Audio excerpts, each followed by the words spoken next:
Welcome to The Vinyl Guide, the podcast for record collectors and music nerds. Here's your host, the biggest record nerd of them all, Nate Goyer. Well, hey everyone, it's Nate. Welcome to episode 550 of The Vinyl Guide, the podcast for record collectors and music nerds. And today, ladies and gentlemen, incredible conversation with Max Zanelly, who is the new vocalist of Black Flag. Max joins us to discuss how she ended up joining the group, essentially coming from zero prior experience to fronting one of punk's most legendary bands. It's a pretty incredible story. Wait till you hear how she tells it. We discuss today the current touring of the band. Boy, they're all over the place. We address the rumor of new Black Flag recordings, and even how the band is moving through the online hate and starting to turn some opinions around. There are a lot of opinions flying around about this Black Flag lineup, but, keep in mind, punk is rooted in the idea of giving it a go, no matter what your background or experience level is. So I certainly wish this new lineup lots of luck, and it looks like they're having a lot of fun doing it. Again, it was a pleasure to have Max here on the podcast, and it will also be a pleasure to welcome Black Flag back to Australia, May 28th, 29th, 30th, and 31st, Sydney, Melbourne, Brisbane, Gold Coast. Tickets available at troubadourpresents.com. And hey, real quick, we've had some amazing guests on the show recently, including Max's bandmate and Black Flag and SST Records founder Greg Ginn, episode 547. We recently had filmmaker Dave Markey on the podcast. We talked about his recent documentary, The Secret Lives of Bill Bartell, episode 549. Swami John Reese joined us, episode 540. We had Mike Watt on talking about his time with the Stooges, episode 527. And of course, funk legend Bootsy Collins made an appearance, episode 522, and literally hundreds more episodes. Follow the Vinyl Guide for free in your podcast app. And you're also welcome and encouraged to support the show with a few bucks per month at patreon.com/Vinyl Guide. Please consider that. It would be so rad.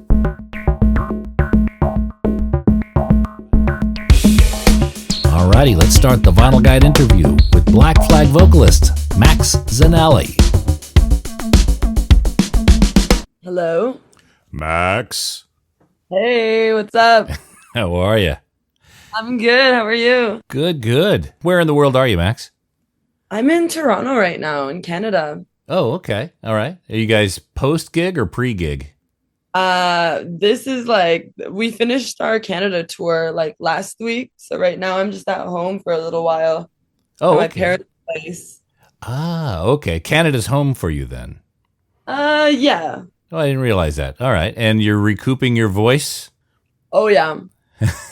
Yeah. Resting up as much as I can. Yeah. Well, thanks for making the time.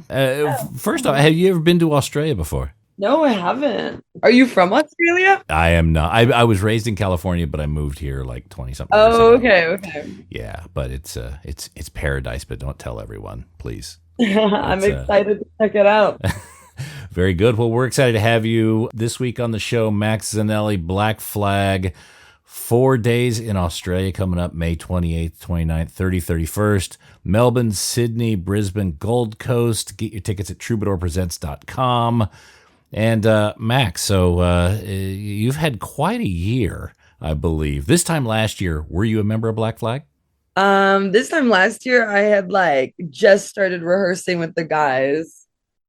I had Texas for the first time and had just started rehearsing with the guys. Okay. So yeah, it has been an insane year for me. Were you the last to be added in the new lineup? I mean, yeah, I guess I was the last one to go out and rehearse with them. The guys were kind of already practicing with the instrumentals, and then I went out there.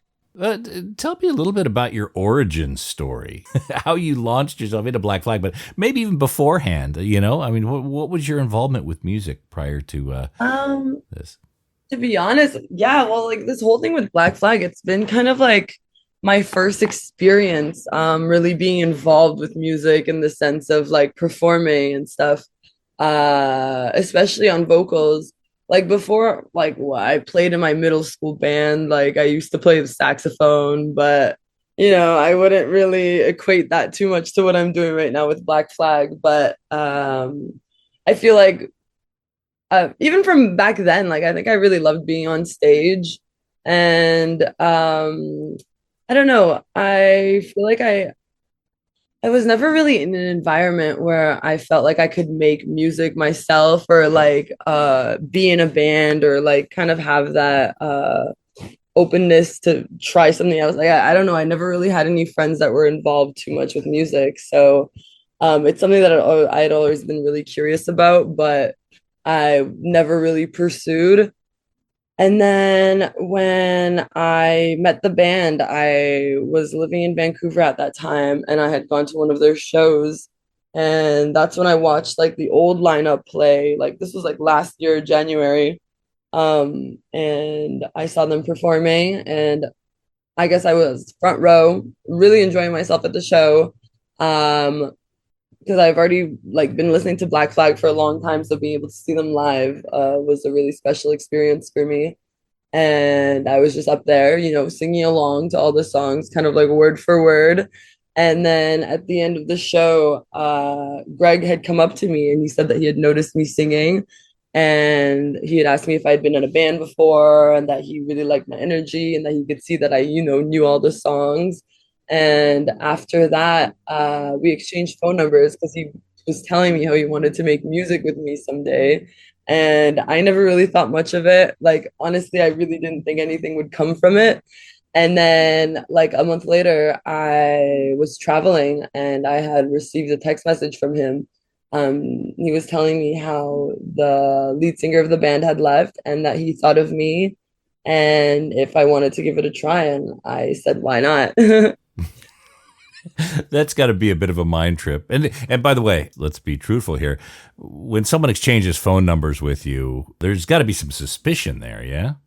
Oh, well, yeah. I mean, I don't know. I really didn't think anything was gonna happen from it because I was like, oh, like he lives in America, he's touring with the band, like I'm here in Canada. Like I really didn't think anything was gonna happen. But to hear from him after that was a surprise to me, actually. Mm-hmm. Okay. All But, right. So you get this text message. He's in Texas. He says, you want to give it a go. Did you do anything remotely or did you have to fly down there to for the first well, I audition? did send him a few like audios that he had asked me to, try sending him a few audios of like, just me singing along to some of the songs, and I sent that over to him. And then after that, like he asked me to come down to Texas to start rehearsing with the band. Oh, made you the offer right Yeah. there. It's like, all right, Yeah. let's do it. That's pretty insane. So the material, you were familiar with all the material already. Did you have a Yeah. particular period of Black Flag that you gravitated towards more than the others? Mm, I think what really like got me into Black Flag, like the first album that I was super into, I feel like it's kind of like, well, of course, My War. I think that was the thing that really got me into like listening to Black Flag. And then I started listening to a lot of the like earlier stuff after that. But yeah, I would say, to be honest, like the whole discography really called out to me and really interested me from the get-go. So yeah. Okay. All right. So here's the question. My War, side one or side two? Ooh. Oh my gosh. I would say side two. Okay. You like the Side two. sludgy, dirgy. Yeah, no, for sure. I remember like I would be because I used to work as a waitress and like I would be driving home from my waitressing jobs, like singing along to all these songs, just kind of like out of frustration of my like, of my job and at that time in my life. I remember just like blasting it in my car and like singing along to those songs. And I feel like the slower, sludgier songs really got to me. Yeah, I really enjoyed that.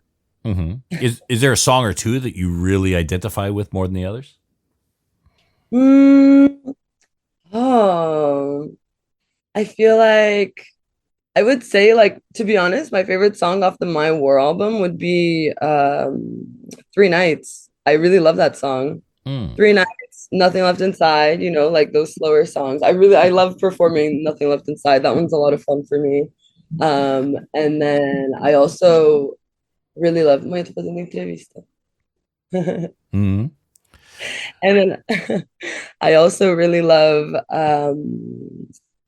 sorry. Oh, when we play Clocked In, I love we do like a few songs like kind of like, back to back, and I really love playing like Clocked In a lot. I feel like that really calls out to me, and it's something that I related to a lot in the past with working my other jobs and stuff. So, yeah. Mm-hmm. So you quit your job, obviously. You flew to Texas, you auditioned. Now you're doing these tours. Have you Yeah. relocated to Texas now?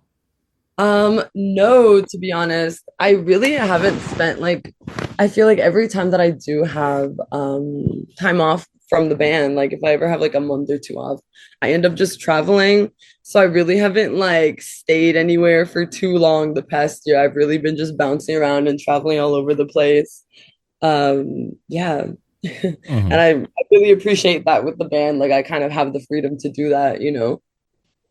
But I do spend time in Texas with the band when I'm rehearsing with them. And then I'll come up here and visit my family when I can. But I've also spent a lot of time in Brazil because I have family out there.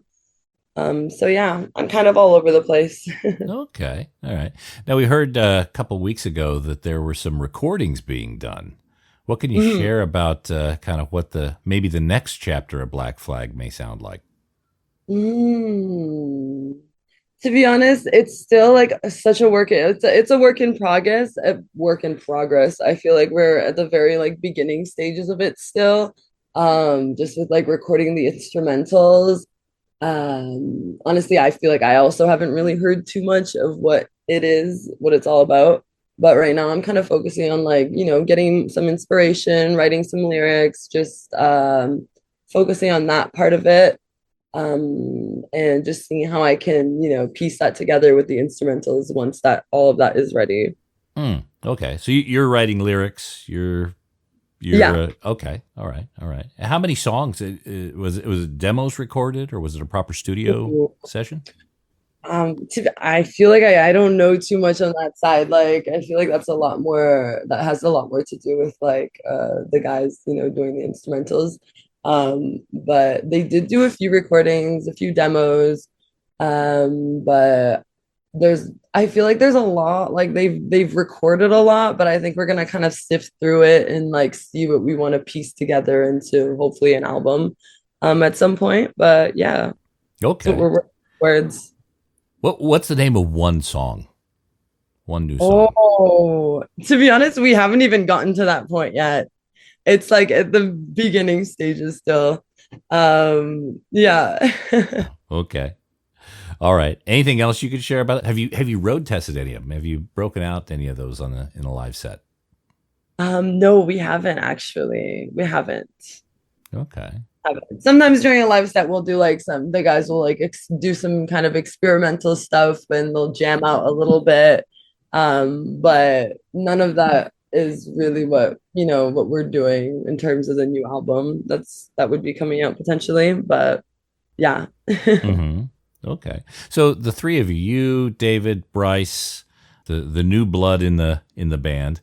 Mhm. I mean, the three of you, I think your ages collectively don't add up to Greg's right now. Yeah. How does that gap show up?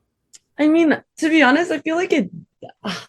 Yes, like of course there is that age gap and there's certain like elements of it that do show, but I feel like in the end, like we're all just musicians, we're all working together and like of course like Greg has a lot of knowledge and a lot of experience with this stuff, but I feel like we kind of all work with each other in ways that where we're kind of like, taking a little bit from each other, like when I see the guys working together, like getting the instrumental part of the song and, getting that down and doing that all together, I feel like they all work together a lot. And somebody like they'll all kind of be giving each other advice on how to make it really work well.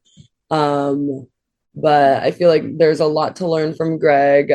I've spent a lot of time, just like talking to him and asking him questions and getting to know him. And yeah, I feel like in the end, the whole age thing, like I don't know. It's not something that I really focus on too much. I feel like we all just kind of relate and yeah, we have a lot of fun together, honestly. Like as a band, like I love being on the road with the guys.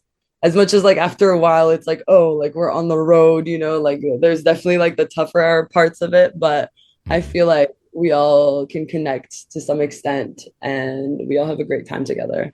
Yeah. Look, I think it's really quite interesting how Black Flag has kind of reblossomed and has the three of you in there. I think it's very interesting. I think it's also very new, as you I'm sure are aware. A lot of people do view that as it's odd, it's different Yeah. than they're used to. How do you and David and Bryce respond? How do you work through that? I feel like, to be honest, at first it was something that, like, even before we went on tour, when it got like, when those photos got released and stuff, it's like people were looking at that. And of course, like, I feel like that's something that stands out a lot. So, we were reading through some of the comments and I was kind of getting to a point where I'm like, whoa, like everybody hates us. Like, this is crazy. Like, we were getting so much hate because of that.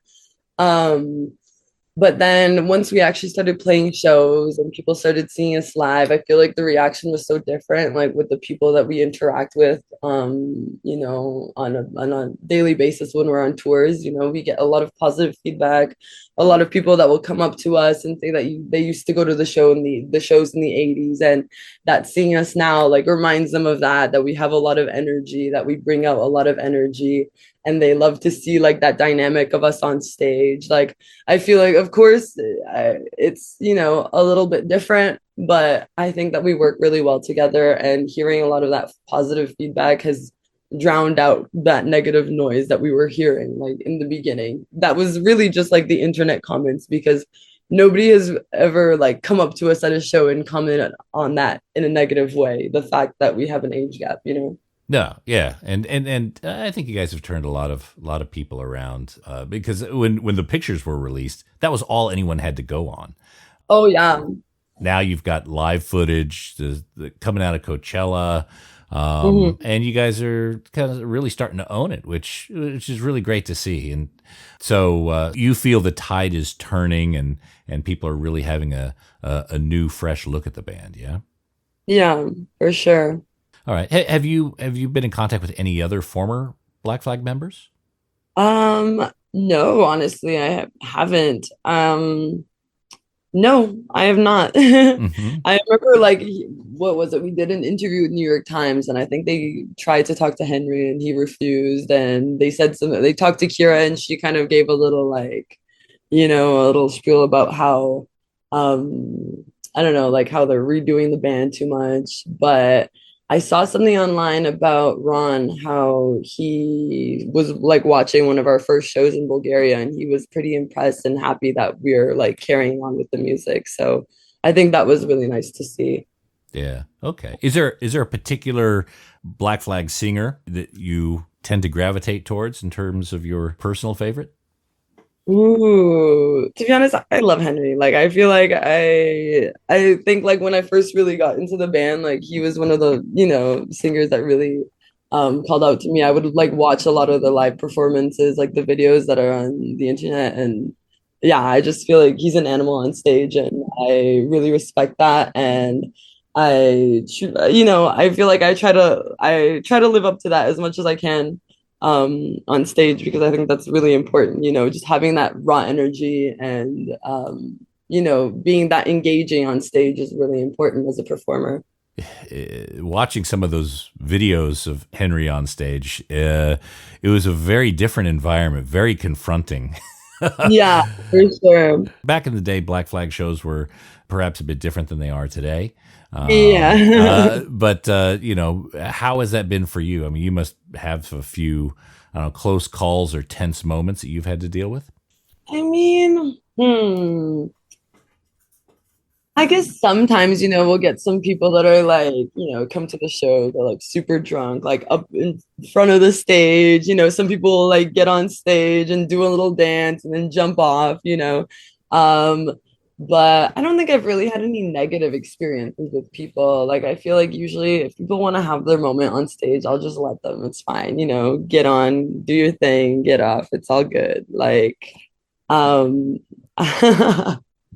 I think it kind of adds to it, you know. I feel like when it's like you're playing a show, I like being that connected with the crowd, you know. I love playing like small stages. Like I think playing Coachella and playing big festivals is also like a really cool experience, but I love like the smaller venues and I'm really up and close and personal with the crowd where I can kind of mix myself in with the crowd and like grab onto people as I'm singing and you know, kind of have that sort of close interaction with people. I enjoy that a lot more.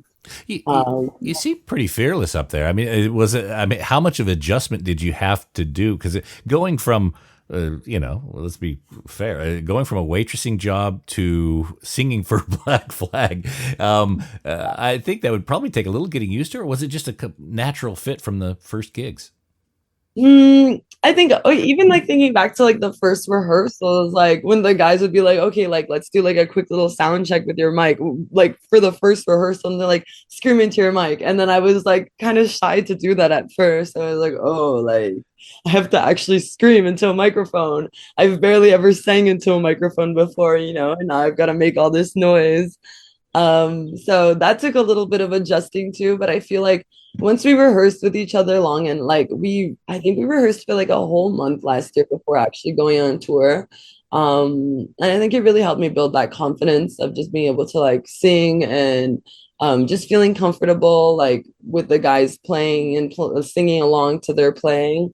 Um, and then it's like I'll look back to like some of the first shows and I remember when I had to get out on stage, I'm like, okay, like kind of like that fake it till you make it mentality, like just go out there and like do it. Like there's these people are here, you have a whole crowd of people here like expecting a show, like you know, you gotta be there and perform, and kind of separating myself from who I am on stage a little bit in that sense, you know. And yeah, and it's like I see my like kind of myself evolving throughout like that first tour where it was like at the beginning I was a little bit more shy and reserved on stage. I think by like the third or fourth show that we played, it was like I think one of our like a sold out show in Athens, and there was just so many people in that room, and just I feel like you kind of feed off that energy when you see that people are there and they're so excited to be there, and we start playing our songs and everybody starts going crazy. I feel like I was feeding into that, and then I kind of let loose totally, and I was like, you know, I was able to take my mic off of the mic stand and roam around stage and get up real close to people's faces and scream at them, you know what I mean? So yeah, and it's like seeing that and now like a whole year later, like this last tour that we did across Canada was really good. I feel like just playing together with the band, like we're all, you know, really comfortable now on stage and we're really comfortable playing with each other. And yeah, it's gotten to the point where it's like, you know, I feel really good at where I'm at right now. Yeah. And you know, evolving towards the future. We'll see what I say in like a year, you know. That's awesome because really, you know, the heart of punk rock is people going up and giving it a go, regardless of experience or rehearsing lessons, that sort of thing, you know, but giving it a go. And you aren't the first Black Flag singer to go from zero to full speed with, you know, no lessons and very little preparation to get out there. How do you manage your vocal care? Because I would imagine, you know, after a show or two in a row, your voice is pretty shot, or you know, I'm assuming you haven't had a lot of vocal training up till this point. Maybe you are now. Not really, to be honest. I would say like the same thing. Like when we first started rehearsing, I think it's something that like I'm happy that we had that month for me to really prepare and kind of like train some different vocal techniques as we're rehearsing that first month. Because I remember like that first week, like we practiced maybe like 5 or 6 days in a row. And that by the end, I was like, whoa, like my voice hurts. Like I feel like I can barely sing. And then it's just kind of like trying out different techniques and like kind of evolving that to a point where I felt a lot more comfortable.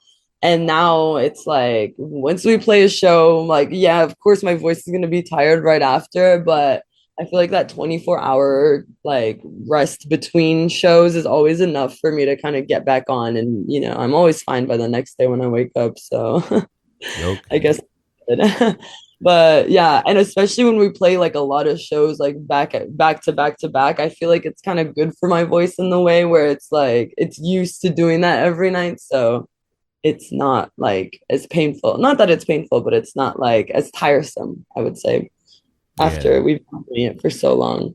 Okay. So you now coming to Australia. You've played how many you guys have played a ton of countries, Coachella, Yeah. just did some shows in Canada. Now you're coming down to Australia. Hong Um, Kong before Australia. oh, I'm far flying out to Hong Kong on Friday. oh, far out. Long ass flight. Yeah. What are you most excited about coming to Australia besides playing and the music? Anything of interest you're looking to do while you're here? Ooh, well, to be honest, after the tour is over, like the guys are going back to America, but for me, I'm gonna be sticking around in Australia for an extra 2 weeks after. I have a few friends that actually live in Melbourne, so I'm gonna be hanging out with them for a little bit. I'm just excited, for the weather, see some beaches, just exploring the city, exploring nature, just kind of seeing a little bit of everything in that Okay. time that I have. I hate to disappoint you, but Melbourne this time of year, you're not going to want to be at the beach. Um, just Cold? Is it cold because it's like winter? well, I call it Or like California cold. It's like you put on a couple layers, but it's yeah. Melbourne beaches are there are other beaches. Maybe when you're up on the Gold Coast or Brisbane, they'll still be yeah. all right. But yeah, Melbourne beaches tend to be that's a little bit down south, kind of closer to Okay. towards Antarctica to give you an idea of Okay, yeah, because it's like but my flight is flying out from Melbourne like 2 weeks after the show, but it's like our last show is in Gold Coast. So maybe I'll stick around in Gold Coast for a little bit, go to Melbourne for a little bit, and then fly out. hanging around there. Melbourne's a great town. You're going to have a phenomenal time. Yeah, So, I'm excited.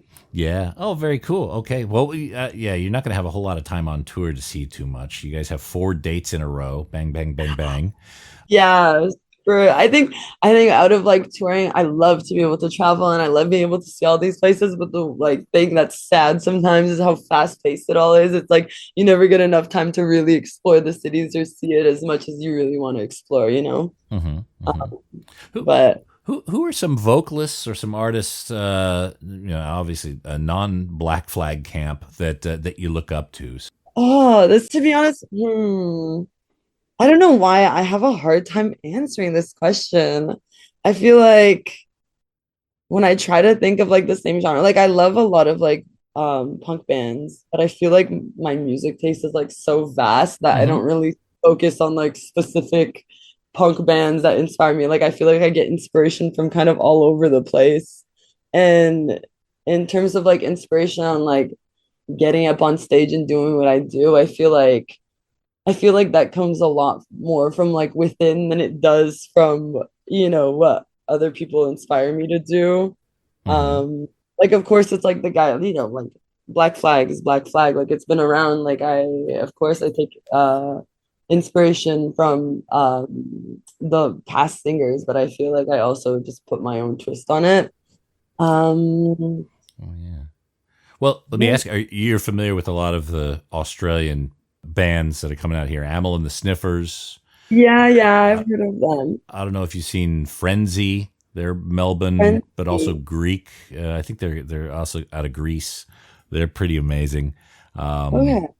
yeah. Any other artists or any Australian artists that you're particularly be smitten with these days? Australian artist. Well, when we were on tour, when we were playing at Coachella, I saw the Chats play, and that was really cool. I really liked their set. They have a lot of energy. It was a really fun crowd to be in.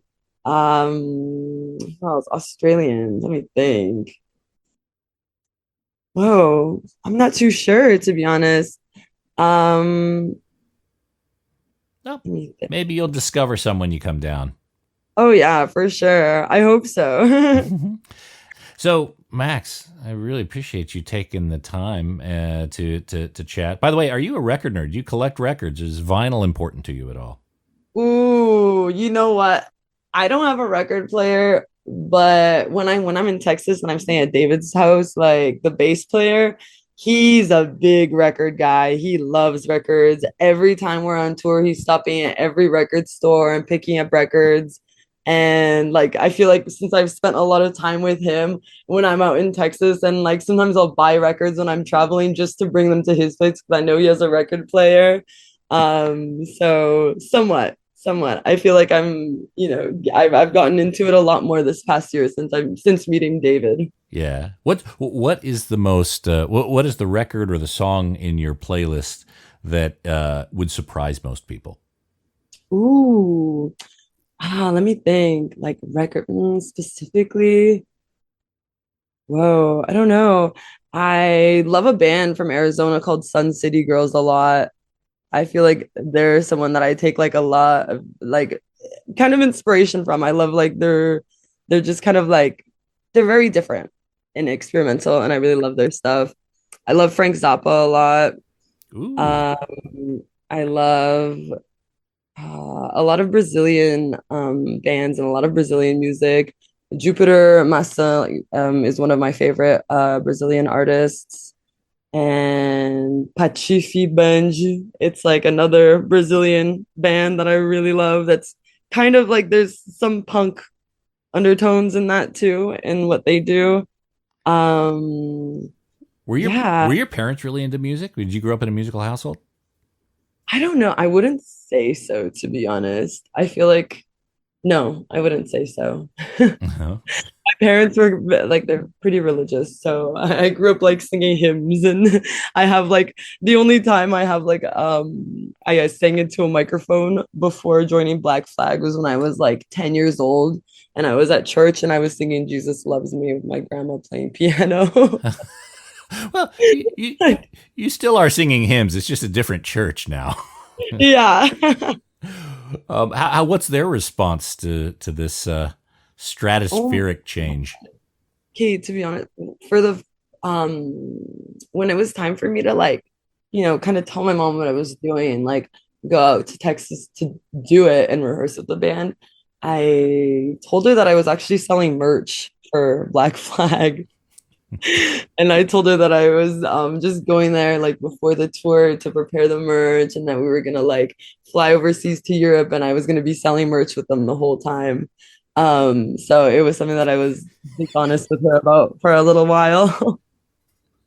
I was kind of scared to tell her the truth because I really didn't know what her reaction was gonna be. But I think that to be honest, like looking back, like she found out in the end. Like I think it was at the end of our European tour, and we were playing like in Germany. My sister had told me, she's like, okay, like mommy found out, like, and I was like, oh. But I think it was something that I needed to kind of like lie about to be able to get there. And then once I was able to do it and, kind of be able to like come home and show her, what I had done and what I was able to achieve, and that I came back in one piece and I was safe and I was like, well taken care of. I think that, it worked out in the end, and she's like super supportive and really happy for me.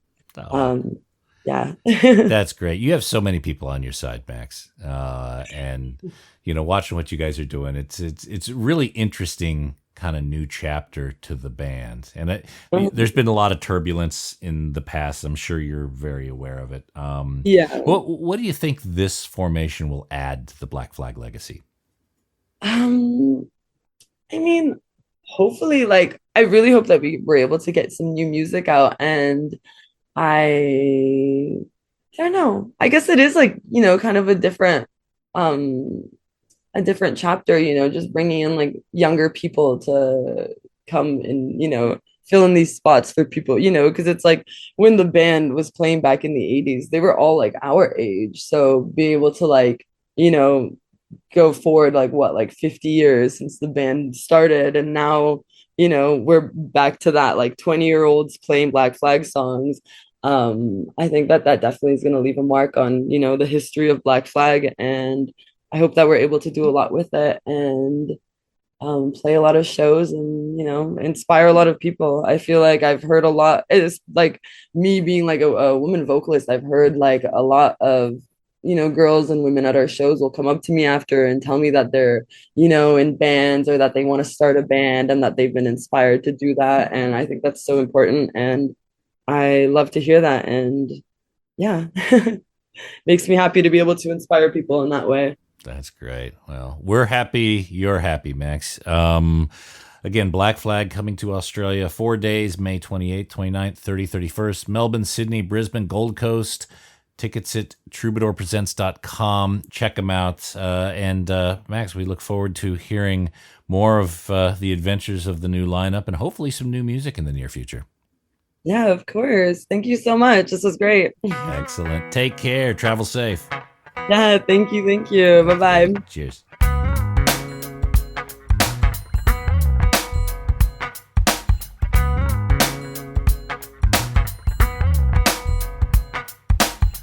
Oh, good on them. Good on them. I'm glad they're enjoying themselves. They look like they're having a lot of fun. Thank you, Max. And we look forward to hosting you here in Australia. You know the dates. End of May, troubadourpresents.com. Head out to one of those shows, and if Greg sees you singing along with the music, well, you may be the next vocalist yourself. And that's it for this episode of The Vinyl Guide. Thank you so much for tuning in. Thanks to everyone leaving positive reviews on Apple Podcasts and Spotify. And of course, you patreon.com/Vinyl Guide Legends. You are awesome. We'll be back shortly with a brand new episode. So until we talk next time, you all behave yourselves. And thanks again for listening to The Vinyl Guide Podcast. Cheers.